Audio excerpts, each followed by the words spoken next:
Halo, selamat bertemu kembali dalam mata kuliah e-commerce. Hari ini kita akan membahas lingkungan bisnis e-commerce.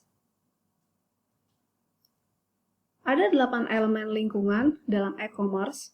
Yang pertama itu adalah pelanggan, kemudian pemasok, pemegang saham dan pemilik, serikat pekerja, masyarakat, masyarakat global, pesaing, dan pemerintah. Kemudian apa hubungannya 8 elemen lingkungan bisnis ini di dalam e-commerce ya. 8 elemen lingkungan ini tentunya akan memberikan kontribusi maju mundurnya sebuah e-commerce dalam suatu negara ya, atau sebuah peradaban. Kita ambil contoh saja misalnya pelanggan. Pelanggan ini sangat dibutuhkan atau berkontribusi terhadap keuangan dan juga pemasaran. Sementara untuk pemasok itu berkontribusi dalam hal jasa kalau misalnya produk yang diperdagangkan adalah jasa, dan juga manufaktur jika yang diperdagangkan berupa barang. Pemegang saham dan pemilik tentunya ini menjadi kontribusi atau berkontribusi terhadap keuangan. Sementara serikat pekerja itu berkontribusi terhadap sumber daya manusia, ketersediaan sumber daya manusia, dan juga kalau misalnya dalam bentuk manufaktur, serikat pekerja ini juga dalam bentuk tenaga kerja akan membantu di dalam manufaktur. Sementara masyarakat di sini kepentingannya dengan lingkungan e-commerce itu adalah sebagai penyedia keuangan. Tentunya nanti masyarakat ketika memutuskan untuk menggunakan e-commerce berarti dia akan masuk pada komponen pelanggan. Sementara yang dimaksud dengan masyarakat global ini adalah yang menyediakan tenaga kerja ya antar negara. Kita tahu semua bahwa saat ini tidak ada lagi batasan antar negara, baik itu dari sisi pekerjaan maupun dari sisi yang lain. Apalagi dari sisi e-commerce-nya. Kita bisa melihat bahwa saat ini dengan adanya platform e-commerce itu kita dapat membeli persediaan atau barang dari negara manapun juga. Dan itu semua tentunya karena peran dari masyarakat global. Kemudian pesaing ini akan memberikan kontribusi terhadap dinamika dari pemasaran. Sementara pemerintah ya sebagai regulator, maka dia akan berkontribusi akan mempengaruhi keuangan, sumber daya manusia, jasa, manufaktur, dan pemasaran. Kemudian untuk tugas kalian mengenai 8 elemen lingkungan itu adalah bagaimana Anda bisa menghubungkan antara 8 elemen ini satu sama lain. Ya, mohon diingat tugasnya bagaimana Anda dapat menghubungkan ya keterkaitan antara 8 elemen lingkungan ini di dalam e-commerce. Kita lanjut ya.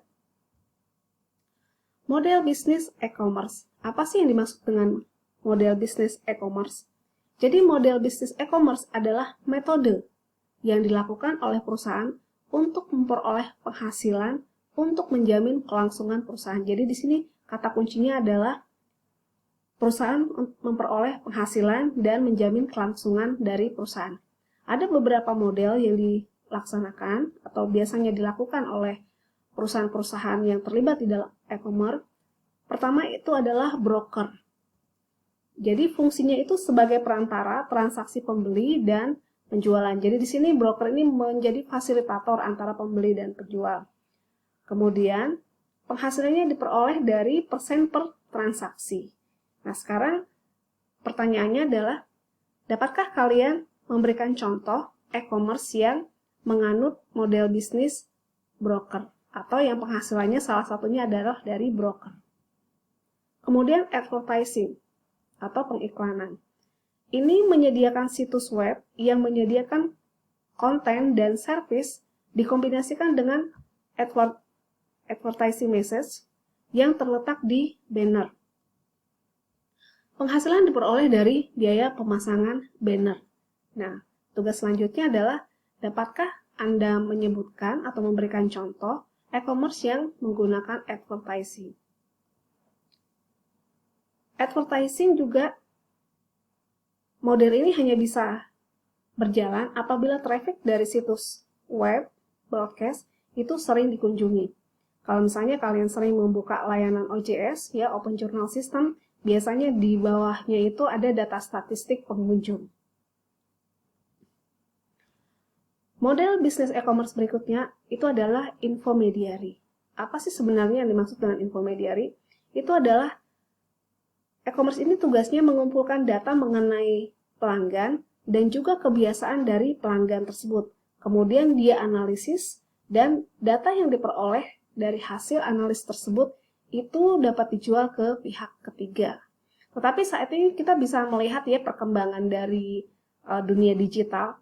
Coba kalian perhatikan, kalau misalnya kalian pengguna Instagram atau pengguna Facebook, kalau misalnya Anda sering membuka situs-situs tertentu, misalnya Anda suka membuka situs pencarian buku ya, atau misalnya jual buku, atau misalnya Anda mencari fashion, atau misalnya Anda mencari film-film drama-drama Korea, maka ketika Anda sering membuka pencarian tersebut, secara otomatis walaupun Anda tidak minta, iklan-iklan tersebut itu sering masuk ke Instagram Anda, Facebook Anda ya, ketika Anda membuka. Mengapa? Karena sekarang ini dunia maya sekarang, metadata sekarang itu yang tersedia di internet ternyata itu mulai mendata secara otomatis apa yang sering kita baca, apa yang sering kita buka, dan dia akan memberikan informasi pada kita walaupun kita tidak butuhkan.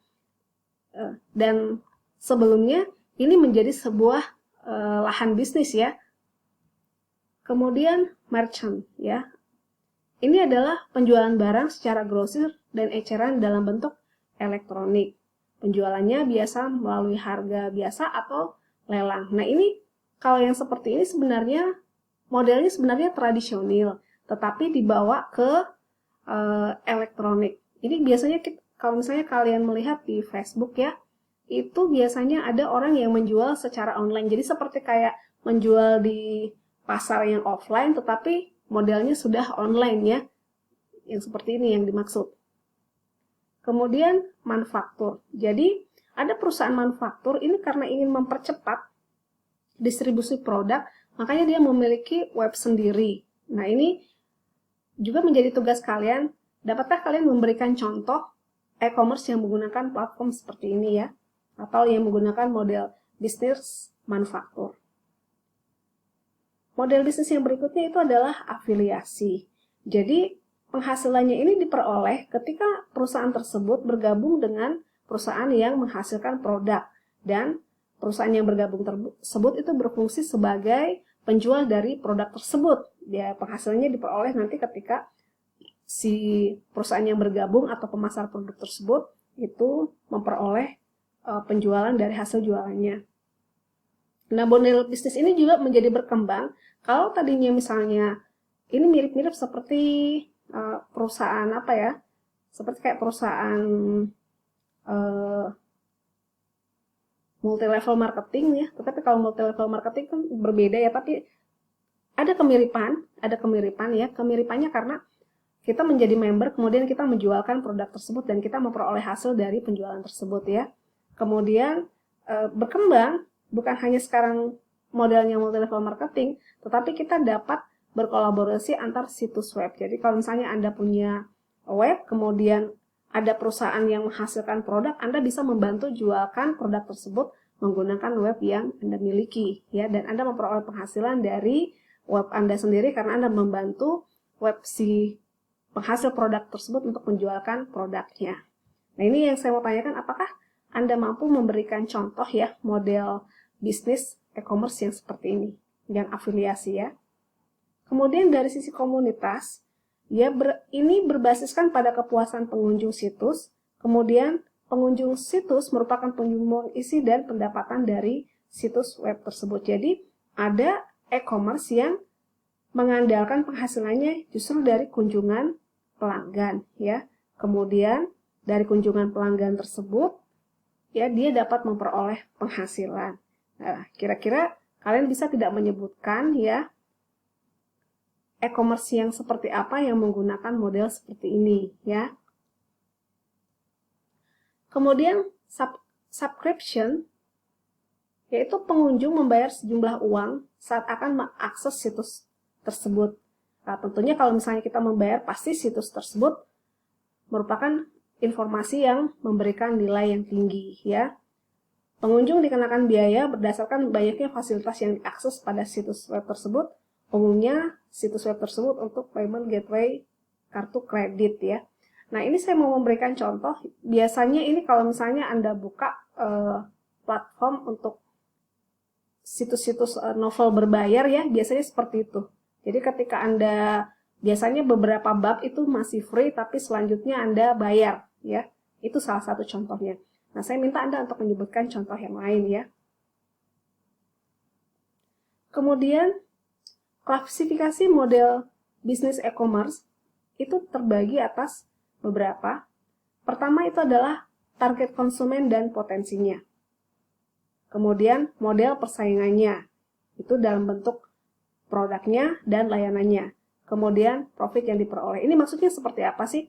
Jadi maksudnya begini, kalau misalnya e-commerce itu terbagi, target konsumennya seperti apa ya? Ada e-commerce yang target konsumennya itu adalah wanita saja ya, atau berdasarkan gendernya. Ada juga yang berdasarkan umurnya ya, seperti itu lah. Ada yang berdasarkan umur dan ada juga yang berdasarkan penghasilannya ya, boleh seperti itu.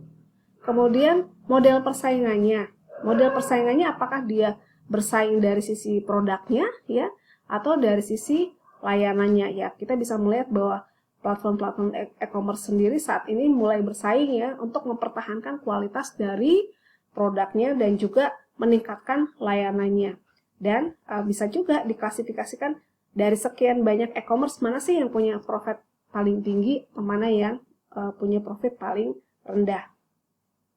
Kemudian struktur model bisnis dari e-commerce, kalau mau dilihat dari sisi revenue model ya, model penghasilan, itu bisa dilihat dari penjualannya, komisi transaksi, iuran anggota, atau biaya pendaftarannya. Biasanya kalau misalnya e-commerce, kalau misalnya dilihat dari model pendapatannya, itu bisa dilihat ya, apakah dia menggunakan model penjualan, atau dia menggunakan komisi, atau dia menggunakan iuran. Karena ada beberapa juga perusahaan e-commerce yang memberlakukan hal-hal seperti ini ya, yang iuran. Kemudian juga dari iklan. Ini yang dimaksud dengan model e-bisnis ini kan tadi, bagaimana dia bisa memperoleh penghasilan ya, untuk tetap mempertahankan eksistensi dari perusahaan tersebut. Ya, bisa dari iklan, royalti, dan sumber pendapatan lainnya. Bisa juga strukturnya ya, itu dilihat dari value proposition. Apakah value proposition-nya lebih ke efisiensi pencarian produk dan transaksi bagi pembeli ya, atau misalnya ketergantungan pelanggan dan citra dari perusahaan. Ini maksudnya begini. Jadi ketika e-commerce itu untuk memperoleh penghasilannya, model bisnis kan untuk memperoleh penghasilan, itu biasanya ada beberapa cara yang dia gunakan untuk menarik pelanggan atau menarik pembeli datang ke e-commerce-nya ya. Dan juga menarik rekanan bisnis untuk masuk ke e-commerce tersebut ya, itu yang dimaksud. Nah, jadi bisa dengan tawaran revenue model atau bisa juga dengan value proposition. Nah, ini juga ada informasi ya. Kemudian kolaborasi dengan perusahaan lain. Nah, ingat kembali tugasnya, Anda diminta untuk memberikan contoh model bisnis ya, model bisnis e-commerce ya. Ini yang pertama sekali tadi disajikan, contoh-contoh yang terkait dengan model bisnis e-commerce. Ditunggu tugasnya ya. Terima kasih. Semoga niat kalian dalam belajar senantiasa diberkati oleh Tuhan Yang Maha Kuasa, dan apapun juga yang Anda harapkan setelah selesai dari kampus UKI Paulus terjadi seperti apa yang Anda harapkan. Kiranya Tuhan memberkati niat kita semua.